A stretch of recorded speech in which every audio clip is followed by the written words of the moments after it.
This is a recording of blog posts, Tender Grief and Goodbyes.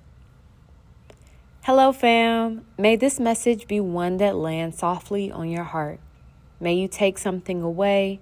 May you tend to the memories that arise as you read. May you find the courage to recall the beautiful things that have come to an end, where you can inhabit and access more beauty in the new beginning you will soon find yourself in. Remember, tenderness is the way. I don't think I've ever been any good at goodbyes. Whether I'm leaving home, a summer program, or concluding time with the people I love, I always find myself choked up and overcome with emotion about, quote unquote, the end. It's funny how the end of a thing often marks the beginning of something else. Being consumed with grief seems to be more convenient than being consumed with joy once we finish a thing. I'm experiencing my final moment of the Hispanic Scholars Program Summer Intensive. I'm sad about it too. This program is intended to provide people pursuing theological education, i.e., Masters of Divinity, PhD in Religion, Master of Theological Studies, etc., with an academic and ministerial space to learn more about the divine, spirit, and the religious history and experiences of people in the Latinx and Afro-Latinx communities.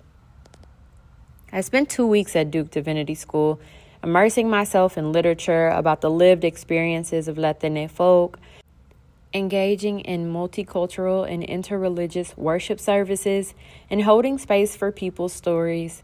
I've also found myself spending time detangling the web of lies Western kindergarten through 12th grade public schools have wrapped around students like me. And this includes, but is not limited to, the miseducation of topics about migration, undocumented people, religion, the transatlantic slave trade, and the U.S. government. There was a lot of terror confronted in this space, yet there were equal amounts of beauty, co-creation with God, and moments of complete and utter awe I experienced. To say I love the course and the academic program would be an understatement. Yet I find myself wrestling with the grief of this end. The grief of entering into my final year of divinity school and the joys of returning back home. Before class ended, my professor asked us to recall a place or space that has helped us to feel a deeper connection to our creativity, helped us think and process, or has simply been a place where we felt free to be restored. My Nana's house in Chicago came to mind immediately. Her kitchen filled with love, canned goods, my favorite cereals, and an assortment of cookies and nuts in glass storage containers. Her pans and how they would hold the pancake batter perfectly in its center came to mind. Memories of my Nana's nighttime routine resurfaced, and how her bag of rollers were always ritualistically prepared to hold her curls in place with grace. My grandfather's hot mug of coffee or tea came to mind, and how he would wrap his long tan fingers around the mug and would rest them in between the handle. And there was always an assortment of mugs to fit the mood and the season we found him in. I recall how sacred the kitchen, living room, bathroom, and bedrooms would be at the crack of dawn, when the light would pour in and fill the house with warmth and God's divine essence. I remember. And even though we had to say goodbye to that Chicago home, all of the grief that resurfaces with the memories are accompanied with so much joy, so much joy. Similar to my Nana's house, rather my maternal grandparents' house, this program was a space where I was able to connect with my creativity deeper, think and process hard things about the world and myself, and get restored. Be free to be restored. As we find ourselves in a constant state of catching strays from the U.S. government officials, ICE raids across the United States of America, ministers avoiding accountability, and emissions chemicals eating at the ozone layer, may we recall to our mind places and spaces that restore us.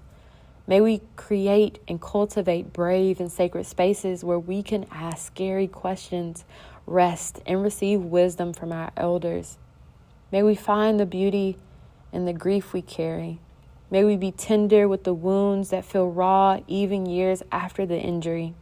May we grow to hold one another and our diverse stories with intention and care.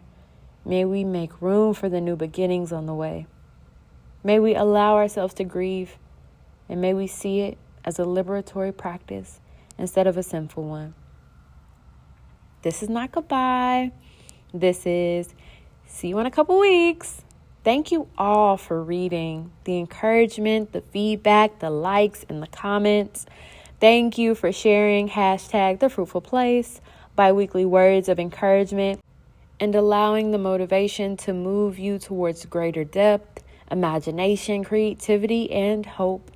The bi-weekly blog posts feel better on my fingers, my heart, and my soul. Thank you all for embracing this content schedule shift with open hearts and open arms. And my procrastination. I'm still figuring that out too. I am grateful for this space, so grateful. And I am equally grateful for each of you. I love you. God loves you more.